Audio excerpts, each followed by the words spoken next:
Hola, soy María Mimbrero, médico y especialista en cardiología. Por mi profesión veo en el día a día enfermedades graves que son prevenibles con un buen estilo de vida. Por eso quiero ayudarte a cambiar de hábitos para que mejores tu alimentación, tu salud mental y tu estado físico.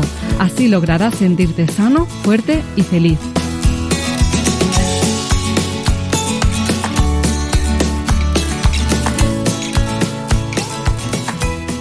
Bueno, bienvenidos una vez más a Cambia de Hábitos, el podcast en el que no paramos de aportar valor para mejorar tu salud. Hoy vamos a hablar sobre por qué sudar es imprescindible para estar sano, y para ello tenemos a una eminencia en el tema, el profesor Mikel Izquierdo, doctor en Ciencias de la Actividad Física y el Deporte, catedrático de la Universidad Pública de Navarra y bueno, ha dirigido muchísimos estudios sobre los beneficios de la actividad física en diabetes, hipertensión y en personas mayores. Y además lo que más me gusta es que en sus charlas y conferencias transmite muchísima pasión, se nota que le gusta lo que hace y por eso se esfuerza en hacer labor divulgativa para que los resultados de sus estudios tengan un impacto positivo en las personas. Hola Mikel, ¿qué tal? Hola, María. Ese eres tú, ¿no? Sí, soy yo. ¿Qué tal estás? Bueno, gracias por la invitación. pues vale. Yo encantada de tenerte aquí. Pues mira, Mikel, yo como médico especialista en cardiología veo a diario pacientes con diabetes, hipertensión y complicaciones cardiovasculares derivadas de esto, a los que trato con medicación porque, bueno, es lo que me han enseñado, ¿no?, para mejorar su pronóstico. Pero según tú, el ejercicio puede curar la diabetes y la hipertensión, ¿verdad? Bueno, empiezas duro con la pregunta, o sea, directamente... Podría.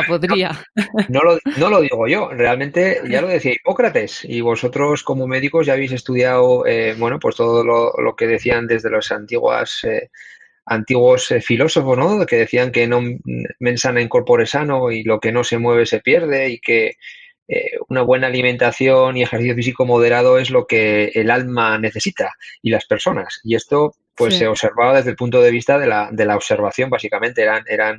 Eran personas que estudiaban la naturaleza del comportamiento, o sea, tenían mucho sentido común, como los pastores actualmente. Y entonces tenemos que tener mucho sentido común. No solamente el sentido común, sino que, como bien sabes, desde la historia más reciente ya hay trabajos en New England publicados en revistas de impacto médico, donde hoy se está tratando lo que estamos sufriendo en relación con la pandemia, que es una situación de emergencia sanitaria. Pues ya llevamos más de 70, 80 años en los que se publicaba cómo las personas que hacían ejercicio físico, en concreto me estoy acordando de un trabajo muy bonito que cambió un poco el antes y después del concepto de cuáles eran las 5 cosas que más personas mataban en el primer mundo. Y vieron como que las personas que estaban manejando los camiones, los autobuses en Londres, tenían más riesgo de comorbilidades que sus compañeros que andaban de arriba abajo y de abajo arriba cobrando los tickets. Y luego un trabajo muy bonito en el año 70 también que se publicó en un Lancet, en el que veían cómo profesionales, trabajadores de correos, repartidores de correos, pues no solo su expectativa de vida, sino que su comorbilidad y su riesgo de mortalidad estaba reducido. Y desde entonces, pues si entras en cualquier base de datos médica y tecleas exercise y tecleas physical activity, mortality, vas a ver que hay millones de trabajos que están viendo absolutamente y constantemente lo mismo, ¿no? Trabajos que dicen que, por ejemplo, 8 horas estar sentados en una silla, porque ser sedentario es diferente a ser inactivo, supone el mismo efecto sobre el riesgo de mortalidad que fumar o que tener obesidad, y que añadiendo 150 minutos de intensidad moderada o 75 minutos de intensidad elevada, puedes quitar ese efecto de mortalidad. Y eso se está publicando con 1 millón, con 2 millones de personas. O sea que actualmente está plenamente reconocido que ser físicamente inactivo es uno de los 5 factores, junto con la hipertensión, junto con otras enfermedades, que más personas matan. Antes de esta pandemia, bien sabes tú que la pandemia que estaba matando gente de manera silenciosa, la pandemia silenciosa, era la pandemia del sedentarismo y la actividad física. Por eso las consultas están llenas de pacientes con enfermedades crónicas no transmisibles, obesidad, diabetes, hipertensión. La pregunta que nos tenemos que hacer es si tenemos que si tenemos que estar así o si es nuestro futuro. Es decir, si desde que nacemos ya tenemos una gran probabilidad de tener diabetes, hipertensión a partir de cierta edad, o si por el contrario es algo que nosotros podemos manejar, ¿no? O podemos manipular con los estilos de vida. Yo Claro. yo siempre me ha gustado contar una anécdota, ¿no? Al final, en la sociedad en la que vivimos y tal como nos han educado, siempre intentamos echar la culpa a los demás. Cuando no son los padres, son los amigos, cuando no es el sistema, cuando no es el político y cuando no son los genes. Y entonces, claro, cuando se estudian los genes, tú sabrás más de genes que yo, pues dice, bueno, esto de los genes y la expectativa de vida está muy claro que solamente explican un 7% de toda esta Sí, historia. Y el 93% se explica por estilos de vida y por, bueno, también por tu nivel socioeconómico, educativo, donde has nacido, pero es decir, situaciones en las que no solamente te vienen de paquete, ¿no? Es decir, yo vas a vivir y vas a tener hipertensión, sino no, tienes hipertensión porque te lo has ganado en gran medida, ¿no? eso Habrá es. un porcentaje muy pequeñito que será genético, pero, Mm. eh, pero aparte de eso Sí, te lo habrás sí. ganado también. ¿Mm?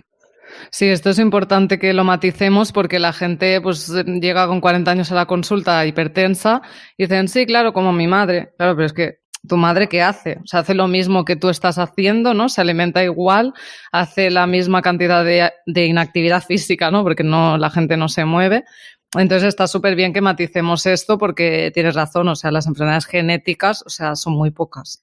Esa es la primera cosa. Y la segunda cosa es que desde que se está estudiando modelos de envejecimiento exitoso, exitoso no quiere decir aquel que con 90 años, fíjate qué cabeza tiene, que puede dar una charla, una conferencia, sino modelos exitosos desde el punto de vista de mantenimiento de una actividad física muy, muy, muy intensa. Luego, si quieres, hablamos de los 150 minutos, esa gran mentira, como Sí, los 10 pasos, que también te daré mi sí, opinión. Aunque no me la pidas, te la voy a dar. Ya que me invitas, ya que estamos aquí, claro que eh, sí. pues se cree, ¿no? Nos llegamos a creer que el modelo de envejecimiento que se ha estudiado y que se tiene ya de alguna manera pues asumido, un modelo de una persona que tiene muchas enfermedades, muchas comorbilidades, que tiene limitaciones físicas, está corrupto. Está corrupto porque se le ha contaminado con lo que hablábamos antes, está enmascarado y se ha mezclado ser viejo, envejecer, con haber llevado unos estilos de vida confusos, ¿no? Y se ha visto que realmente cuando se comparan personas muy activas, es decir, un ciclista de 85 años que te lo puedes encontrar en la cima del Tourmalet un viernes a las 3 de la tarde en un 12 de julio, que los hay, o un montañero que sube por una cara norte y te lo encuentras de 75 años y dices, ¿qué haces aquí si estamos a 5.000 metros? Pues cuando se comparan esos físicamente muy, muy activos con sedentarios de 20 años, esa diferencia a nivel muscular, a nivel cardiovascular, a nivel metabólico, a nivel inmune, no es tan grande como se cree. Incluso yo apostaría, y los investigadores apuestan, que cuando comparan el adulto de 80 años muy activo con el sedentario de 20, el que gana siempre es el de 80. Sí, Este también es el siguiente concepto. Claro, lo que pasa es que los modelos de envejecimiento no han estudiado eso. Han estudiado una persona mayor con hábitos no físicamente activos y con una mala alimentación, con un sedentario de 20. Ese es el sí. siguiente concepto que hay que tener en cuenta. Y eso hace que actualmente los investigadores hereditarios estén planteando que tal vez esto de envejecer no es tan duro como se piensa, ni es la parte más dura de la tarta, sino que realmente cuando se envejece, tal vez lo que se pierde no es el músculo, sino lo que se pierde son las ganas o las preferencias. Al final, yo sí que me doy Mm. cuenta que, bueno, pues mi vida familiar, mi trabajo, me lleva a una serie de situaciones y de prioridades en las que, bueno, tengo que ponerme muy cabezota conmigo mismo para decir, yo hoy voy a hacer 30 minutos o 40 minutos, pero no, es que debería de haber hecho hoy 3 horas todos los días. ¿Por qué 30 minutos Mm. o 4 horas? Si venimos de hacer 12 horas en nuestros antepasados o 15 horas de ejercicio físico, lo que pasa es que como lo hemos dejado, esto es como cuando empezamos a leer y nos dicen, usted tiene que leer, su niño tiene que leer que lea todos los días 5 minutos. Todos los días. Ya sabemos que eso es una engañufla, porque 5 minutos, Sí, si leyésemos 5 minutos desde los 6 años, pues no habríamos podido evolucionar ni hubiésemos podido generar conocimiento. Y esto del ejercicio es lo mismo, ¿no? Es decir, al sí. final nos hemos puesto un límite que no es real y esto de envejecer en unas determinadas condiciones tampoco está del todo claro. Sí, esto lo quería hablar para más adelante, pero ya que lo has sacado a colación, sí, o sea, yo estoy totalmente de acuerdo en que tenemos que desmitificar que cuando te jubilas, ¿no? A los 65 ya estás condenado a ir, ¿no? En descenso, en descenso de capacidad funcional y acabar en una silla de ruedas, ¿no? Porque a mí me pasa, por ejemplo, mis suegros se acaban de jubilar y yo les tengo que machacar en plan, oye, que no, que tenéis que caminar, que tenéis que hacer ejercicio, que tenéis que hacer fuerza, que no se acaba todo ahí. De hecho, ahí pueden hacer mucho más ejercicio que antes que trabajaban, ¿no? Que se pueden dedicar plenamente a eso, ¿no? Y no hay ninguna limitación, ¿no? Física para hacerlo. La gente no se muere por hacer ejercicio físico. Es que así es la paradoja. La gente, y Sí, más aprovecho que te tengo aquí, los cardiólogos para eso son sí, muy alarmistas. Una muerte súbita, lo que no pasa, entre tú y yo, que no pasa nada. No pasa hombre. nada. No, no pasa nada, porque es que hay 20.000 personas en una maratón corriendo y Sí, se muere uno.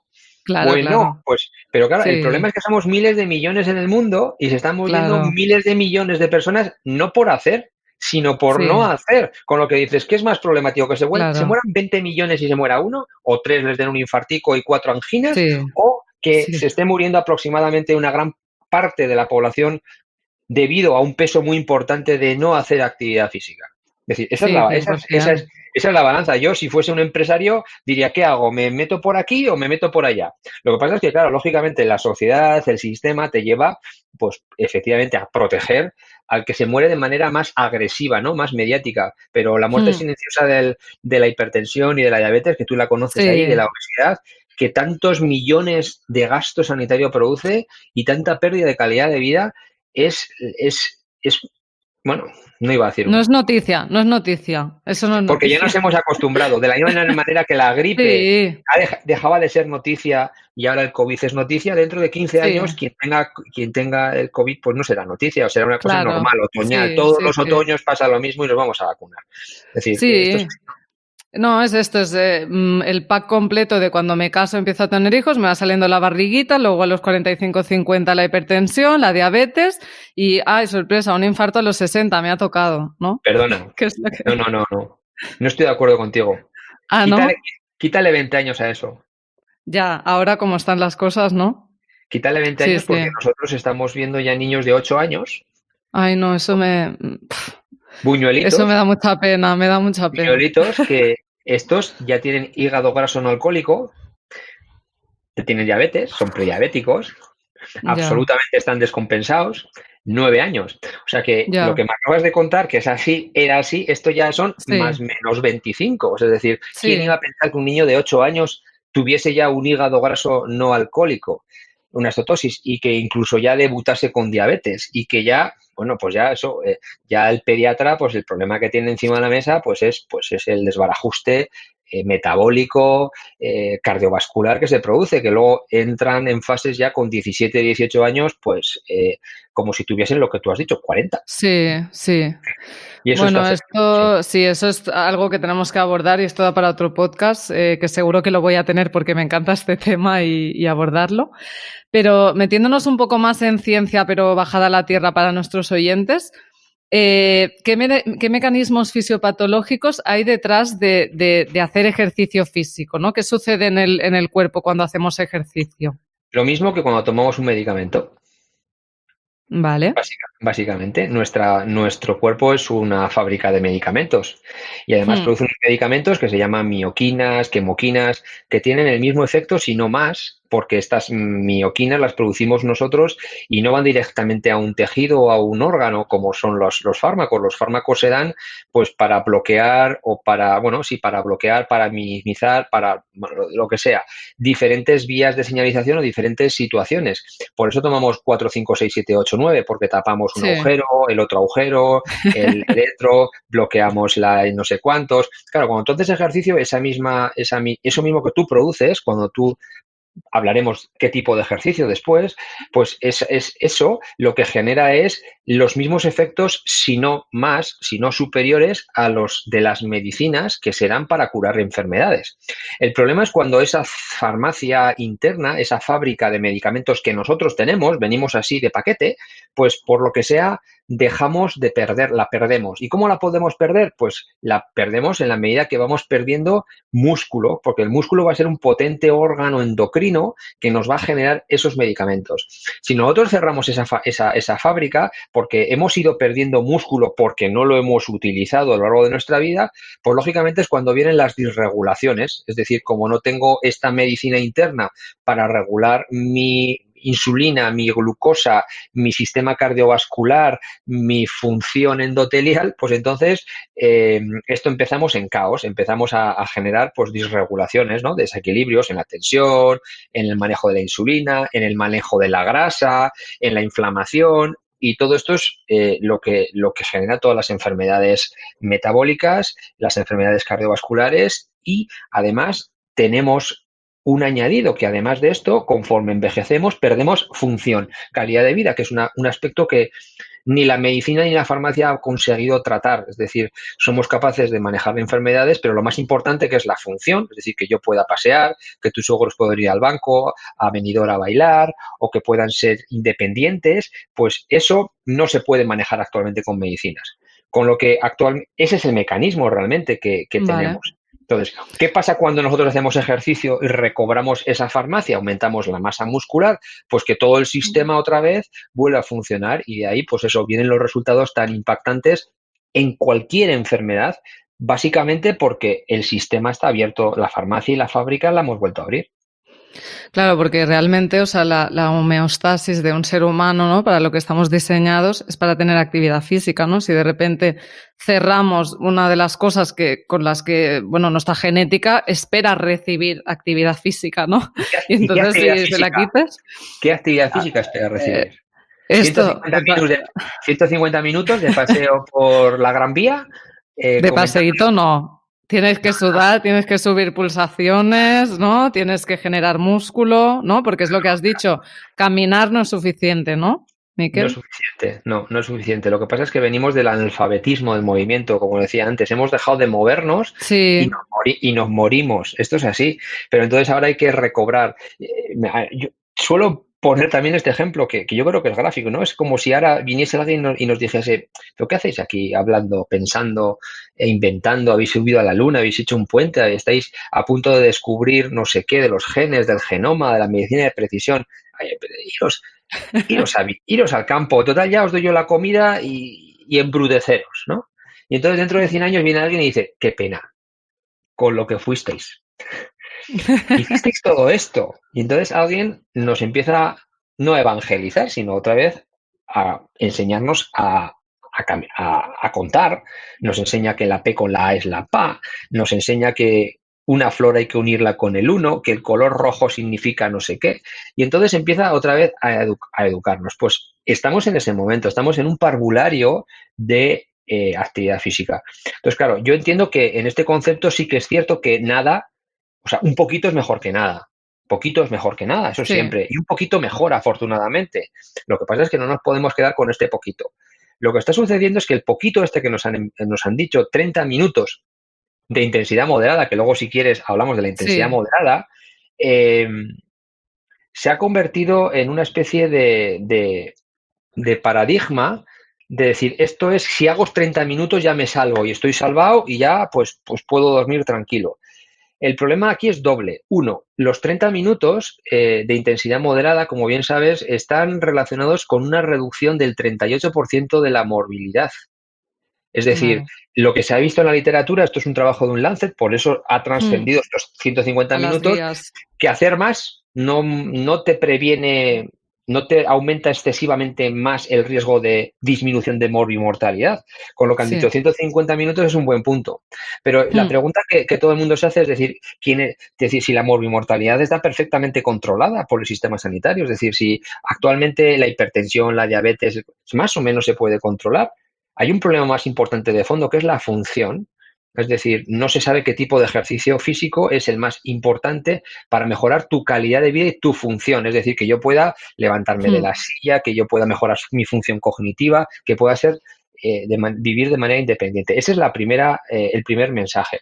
Y luego el siguiente mensaje es las intensidades. Nuestro cuerpo, tú lo has dicho, está esperando intensidad alta, muy alta, porque se ha visto que cuando se hace intensidad alta, los mecanismos de transcripción genética, el mensaje que está esperando nuestro cuerpo, pues activa unas vías, por ejemplo, relacionadas con el rejuvenecimiento de las células, la bionogénesis mitocondrial, o por ejemplo, relacionada con la oxidación de las grasas, que caminando suave no se mejora tanto e incluso tampoco se mejora en demasía cuando se hace entrenamiento de fuerza, que es también otro de los grandes olvidados. Y en todo esto hay que poner en la nota de color que tan solo el 25 o 24% de la población mundial hace eso mínimo que nadie quiere hacer, que es los 150 Ya. minutos. Entonces, claro, con este panorama que tenemos delante, bueno, Es todo es muy mejora, confuso. todo es mejora, está claro. Todo lo que se haga es para mejor. Es que, Miquel, aquí, o sea, mientras tú lo explicabas, es que es confusísimo. O sea, quiero decir, yo soy médico y la gente que nos escucha, pues aún más, ¿no? Y es como, vale, ¿qué es leve? ¿Qué es moderado? ¿Qué es intenso? ¿Qué Yo te tipo lo de digo enseguida, es muy ejercicios? fácil. ¿Sí? Es muy fácil, es muy fácil. Acláramelo. Es muy fácil. Se puede decir de manera muy complicada para que los que nos escuchen, que no tengan una formación, no nos entiendan que si un porcentaje del consumo máximo No, de no, eso oxígeno, no. de la Eso, frecuencia cardíaca, en este bueno, podcast no. no tiene sentido. Yo lo que recomiendo es intentar caminar a un ritmo con el que casi no podamos hablar. Por ejemplo, Eso es. esa es una intensidad aproximadamente de 8 METs, 8 veces tu situación Mm, basal de reposo, con lo que claro, aproximadamente estarías en moderada intensidad. A ese ritmo claro, podrías estar entre 1 hora, 2 horas, a ese ritmo, y se pide que a ese ritmo se esté 30 minutos. Claro, claro. yo que me conozco muy bien porque suelo entrenar con pulsómetros y me dedico a esto, yo ya sé que ese ritmo es el que podría acabar una maratón en 2 horas Mm, 50. mm. ¿Vale? A ese ritmo nos está pidiendo las asociaciones médicas que hagamos 30 minutos cada día durante 5 o 6 días. Ese es el ritmo. Sí. Es una Pero manera de indirecta cardio, solo de cardio sí, o también. trabajo de cardio, ¿vale? Y no dicen nada de fuerza las sociedades Claro, científicas. la sociedad, eso sí que sabemos mucho y eso sí que nos ha costado mucho cambiar el paradigma, porque en las sociedades científicas, por ejemplo, en la OMS ya empieza a poner, y además hacer entrenamiento de fuerza, levantarse de la silla, mover pesos. Claro, tú imagínate que eres médico y yo te digo, nada, es importante que tomas aspirinas, que son muy buenas, tómate 15 o 25, ¿no? Y entonces acuño ejercicio es medicina, no, ni ejercicio es medicina, ni todos los ejercicios son medicina, ni todas las pastillas curan el cáncer. Es decir, entonces, claro, hay Claro. que matizar todo eso. ¿Cómo se matiza? Pues, hombre, nosotros hemos intentado en la propia guía de la OMS y en el programa Vivifre, que si quieres luego te cuento algo, sí que hemos Sí, intentado decir, es importante hacer entrenamiento de fuerza con unos pesos, con unos ejercicios, con los que pudieras hacer unas 30 veces y te costaría un poquito. Y con ese ejercicio o ese peso vas a hacer series de 12. Eso aproximadamente equivale a una carga del 30-40% de tu máxima fuerza, ¿de acuerdo? Porque como nos enseñaban a mis padres Eva Nasarre y movía una botella de agua de 100 gramos, eso no produce adaptaciones musculares, no mejora la función. Tenemos que conseguir un estímulo que nos cueste. ¿Cuánto? Pues que pudiésemos hacer unas 30 veces y que con ese ejercicio solamente haríamos 12. Es decir, que si yo te digo, mira, María, es muy bueno que te hagas ejercicios de sentarte y levantarte de la silla. Pero bueno, seguramente si yo te pregunto, ¿cuántas veces te puedes levantar de la silla? Me dirías, oh, Miquel, pues no sé, 50, 70, 80 o 100, porque, sí, bueno, pues estás físicamente activa, tu peso te supone a ti muy poco y por eso te levantas muy rápido, ¿de acuerdo? Pero sí. imaginemos una persona mayor que solamente se pueda levantar una vez de la silla. Eso significa que ese gesto, su masa, su peso, le pesa mucho, casi un 100%. ¿Y entonces qué tendría que hacer María o Paco para buscar un peso adecuado que le pueda empezar a producir cambios? Pues en tu caso, María, tendrías que ponerte peso encima. ¿Cuánto peso? Pues aquel que te dejase levantarte de la silla o un ejercicio de sentadilla y que pudieses hacer unas 30 y que Vale. la 28, 29 y 30 te costase y con esa intensidad indirecta hacer series de 10. Y a Paco, que el levantarse de la silla le supone mucho esfuerzo, casi como a ti levantar tu máximo, pues le pondríamos una tobillera con un peso, con una goma elástica, que pudiese hacer una extensión de la pierna, de la rodilla, unas 30 veces y con eso harías series de 10. Es decir, hay maneras indirectas de intentar ajustar la carga. Está claro que si tú te levantas de la silla muchas veces y Paco tal, pues no vamos a mejorar la fuerza. Y es muy importante. Vale, claro, claro, sin ayuda de entrenadores o de personas especialistas como tú en este tema, la gente, yo creo que les echa un poco para atrás la complejidad, ¿no? Entonces, si queremos, por ejemplo, yo como médico, que tú crees, ¿no?, que los médicos deberíamos prescribir ejercicio físico. Es que los pacientes van a los médicos. La gente, por eso. los que me escuchen se van a enfadar. Yo soy catedrático de fisioterapia, pero soy licenciado en actividad física y deporte. Y entonces tengo un problema, porque mis dos compañeros están enfadados conmigo. Dicen, no, es que lo tengo que hacer yo. Que lo tengo que hacer yo. No. Claro. Dos cosas. El paciente está en el medio, es el más importante, y el paciente va al médico. Y el médico es el que tiene que prescribir. ¿Qué es prescribir? Pues cuando tú haces una prescripción y dices, tienes que hacer entrenamiento de fuerza, intensidad moderada, mejorando no sé qué, teniendo en cuenta la saturación y no sé cuántos. Y con eso vas al especialista. Que no me voy a meter en un jardín de flores, que esté alrededor. Tampoco te lo voy a limitar, es decir, en el hospital está claro quién tiene que ser, en un centro sanitario, aquí fuera en Pamplona, en un polideportivo, habrá otros especialistas. Sí. Y esto es así. Claro, o sea, lo que les tendríamos que decir, ¿no?, es, yo te indico, o sea, yo en los 10 minutos que tengo, que tendré un minuto para decirlo de la actividad física. Un minuto. Claro. Tengo un minuto. Entonces, para todos los médicos que nos oyen, también le tendría que decir que tienen que hacer estos 150 mínimo, ¿no?, de actividad moderada y que vayan a un gimnasio, ¿no?, que se apunten a un gimnasio, que vayan a un gimnasio a que les prescriban los especialistas, ¿no?, en actividad física. O lo ideal sería que dentro de los sistemas sanitarios hubiese vías, caminos, itinerarios, de la misma manera que derivas o que derivan a un especialista para que haga una consulta externa, un neumólogo, un endocrino, pues hubiese un especialista en el que ya con esa primera detección que le has hecho tú, por ejemplo, en atención primaria has detectado una sospecha, suspicacia verificada de que tiene esto y que tiene que hacer esto, pasase a otro nivel para decir, vamos a hacer más pruebas complementarias que no van a ser un escáner ni van a ser una analítica de sangre, porque eso ya se lo habrás hecho tú, en el que hagamos una valoración funcional y pongamos un plan. Ese plan tendrá que ejecutar igual otra tercera persona, que será más ejecutor, que no hará falta que sea un ingeniero de la NASA, es decir, será un ejecutor que tendrá que hacer una serie de cosas en función de una serie de pautas. Y eso se podría hacer dentro de los sistemas sanitarios, dentro de los centros deportivos, utilizando otras instalaciones. Eso ya se está poniendo en marcha en algunas comunidades, pero todavía cuesta mucho. Pues yo, Miquel, lloraría de emoción si esto pasara. O sea, porque a mí me gustaría derivar a mis pacientes al psicólogo, al nutricionista y al especialista en actividad física y que yo esto pudiera hacerlo, ¿no? Y que hubiera mecanismos y que igual que hay médicos y enfermeras, hubiera todos estos especialistas, somos todos uno, ¿no? O sea, esto cuesta de entender, pero bueno. Cuesta. Vale, pero bueno, de momento, así yo en un minuto para generar un pequeño impacto, ¿qué le digo a mi paciente que haga? Así, si no tenemos nada. Hombre, en un minuto me lo pones, ya sé que tenéis 7, los 7 de esos, si me dedicas uno, pues bueno, está bien. Pues básicamente yo lo que le diría es que fuese lo más activo posible, que hiciese 150 minutos, que hiciese entrenamiento de fuerza y le intentaría dar una guía, por ejemplo, el ejercicio BB Free, que son unos ejercicios muy sencillos para que los pueda hacer en su casa, que se baje una app, que tal, pero sobre todo, claro, intentaría generar mecanismos, derivar a personas que conozcan profesionales porque, claro, el ejercicio realmente no es caminar, es decir... Y luego, no, claro. Es que es un esto poquito más complejo. Es una pequeña cosa que yo quería hacer la puntualización, que muchos médicos, la mayoría se conforman con que los pacientes caminan. Ah, sí, este paciente camina mucho, qué bien. No.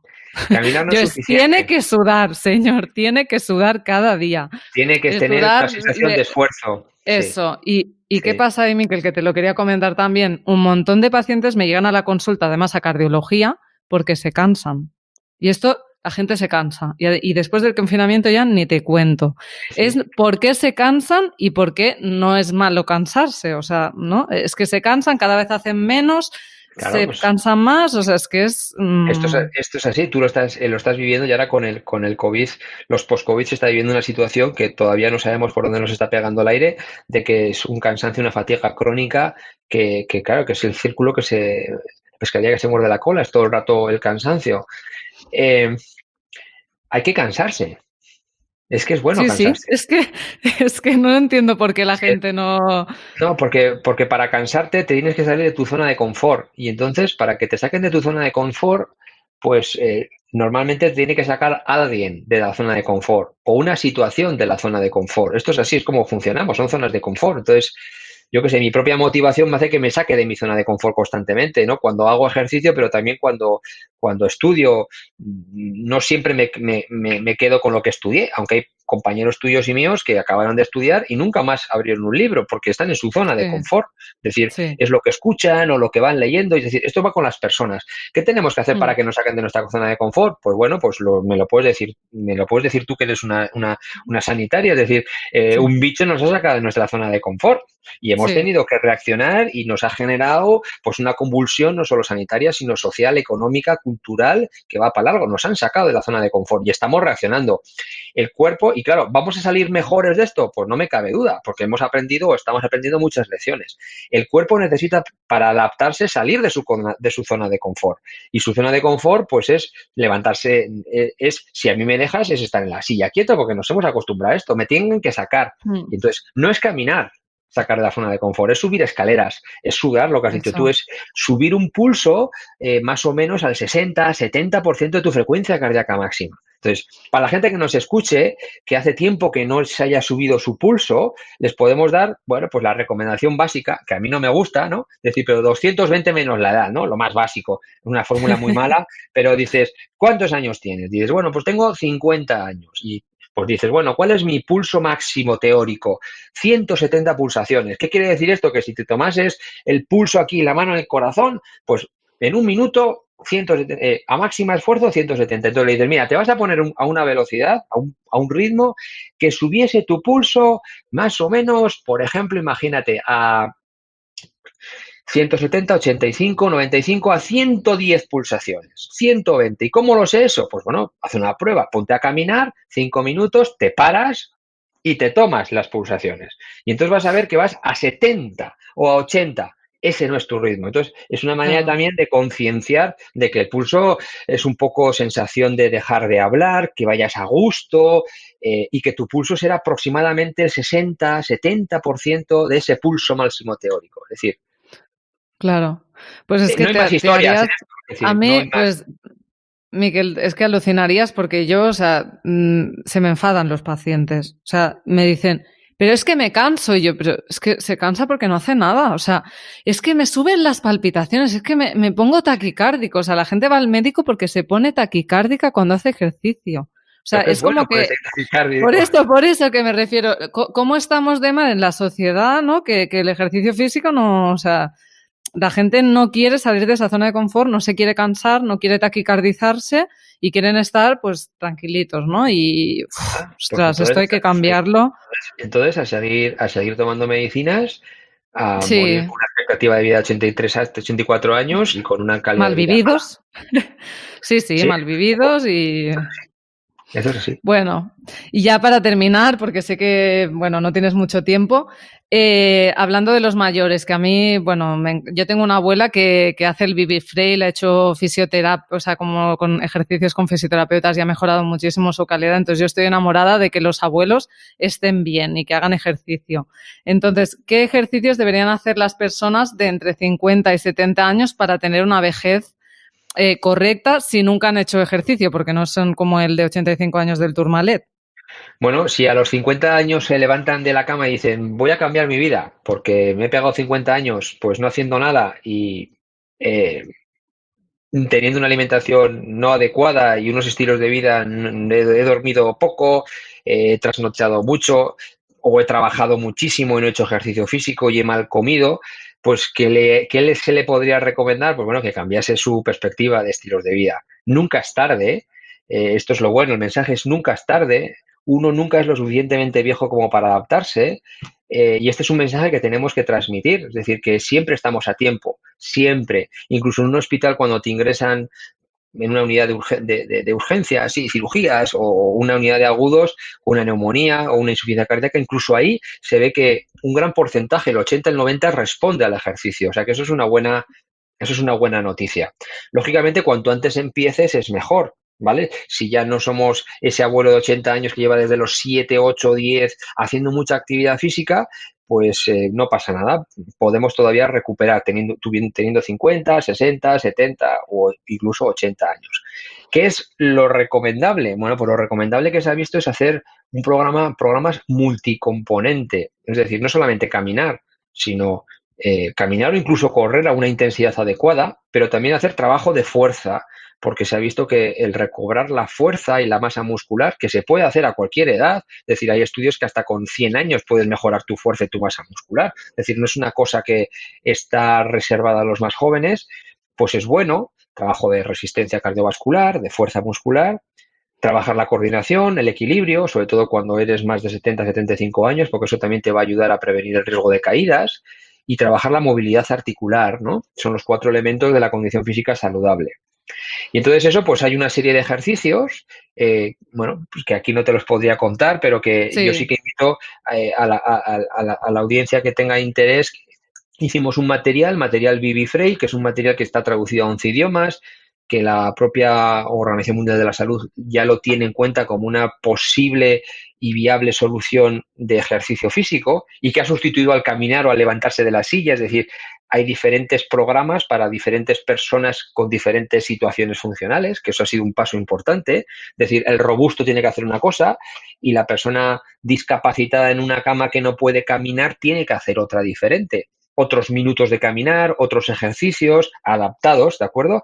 Y eso se ha hecho con el ánimo también no de quitar el trabajo a nadie, sino eso ha sido con el ánimo de hacer una estrategia poblacional. Es decir, vamos a intentar dar herramientas al que las necesite, al médico, al terapeuta, al licenciado, al monitor, para que inicie, para que rompa esta barrera. Luego, lógicamente, están todos los profesionales que manejan el ejercicio físico y la actividad física, que serán los encargados de que si tu abuela tiene un problema tienes riesgo de que se caiga, se ponga en un profesional para que insista y haga unos ejercicios más adecuados o más ejercicios o más veces a lo largo de la semana, ¿no? Y entonces, en el Claro. Vivifrail sí que se desarrolló esto, la gente que nos escucha lo puede descargar de la página vivifrail.com, hay una app, incluso ahora en vivifrail.com hemos subido unos vídeos demostrativos para ver cómo en tiempo real pues con unos compañeros hemos hecho cómo se podrían hacer, qué significa eso, es decir, cómo se levanta y qué hace y cuántas veces y las Claro. repeticiones. Estas dudas para que la gente lo visualice y lo pueda hacer pues en su casa como un medio de intentar luchar un poquito contra la pandemia esta de la actividad física que ya nos venía de antes, ¿no? Claro, yo lo del Baby Frail lo descubrí con mi abuela, o sea, mi abuela lo hace todo basado en el Baby Frail y me encantó y yo me lo descargué también para dárselo a mis pacientes y cuando están ingresados mis pacientes también les digo que hagan lo de levantarse de la silla, que no es suficiente caminar, pero tú lo ves, es que dicen, no, yo camino, pero es que no se pueden levantar. O Lo sea, ideal es sería que que todos los pacientes en los hospitales se levantasen cada hora, unas sí, 5 o 10 veces de la claro, silla. Cada vale, hora. madre mía. Si se hiciese eso, Sí, fíjate qué cosa más absurda. Es decir, sí, yo no te estoy sí. diciendo que cojamos 2 máquinas de entrenamiento de fuerza No, como no, tenemos no. y las pongamos en la sala de oncología o en la sala de cardiología y los pacientes vayan ahí con un experto. No, no, no.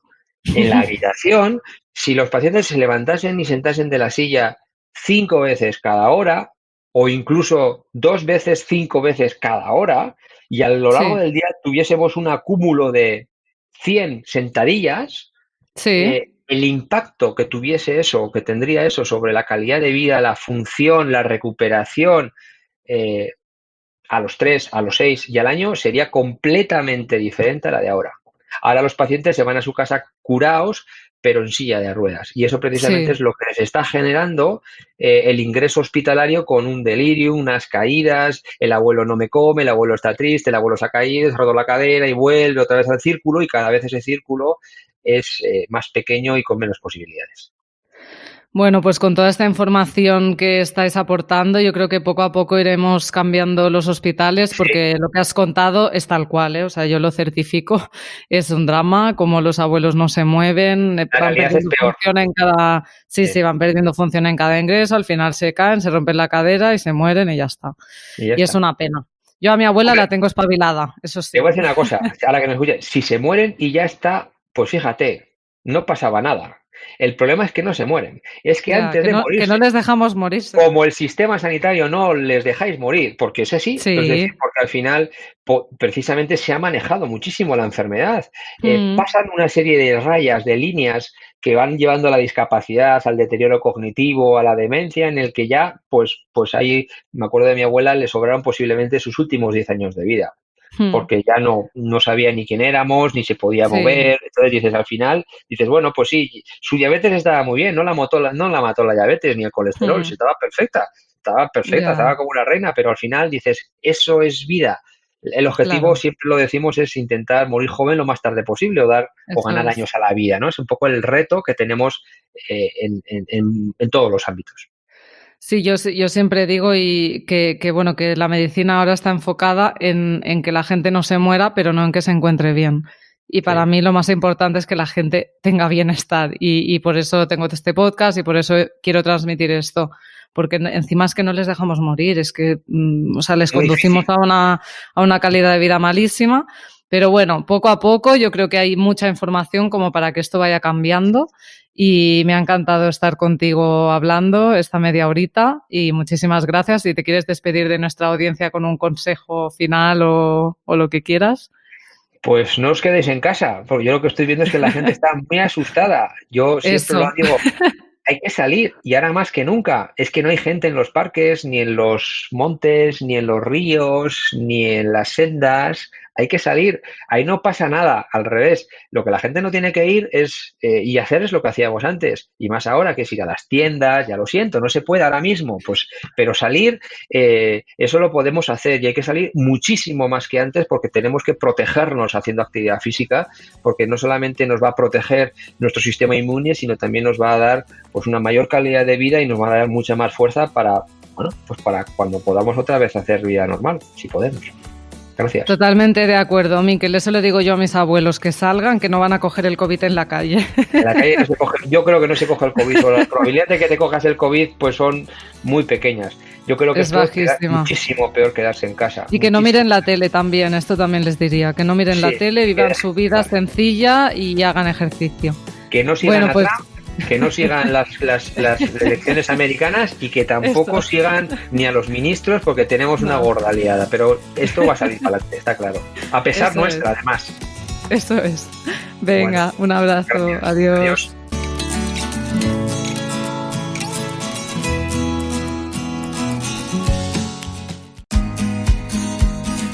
Y hasta aquí el podcast de hoy de Cambia de Hábitos. Como siempre, me siento muy agradecida de poder ayudarte y inspirarte a través de esta plataforma. Recuerda que en este podcast encontrarás herramientas para cambiar de hábitos, pero son esas pequeñas acciones diarias las que te permitirán alcanzar el bienestar. Piensa en aquello que te ha resonado del podcast de hoy y empieza a aplicarlo desde ya. Yo confío en ti. Solo queda que lo hagas tú. Ya sabes que puedes encontrarme en mi cuenta de Instagram VeggieBeats, donde espero tus mensajes directos sobre este episodio. Ya sabéis que me encanta recibirlos y contestaros. Y un último favor, si te gusta mi contenido, sígueme en todas las plataformas, comenta y comparte para que este podcast logre ayudar a más personas.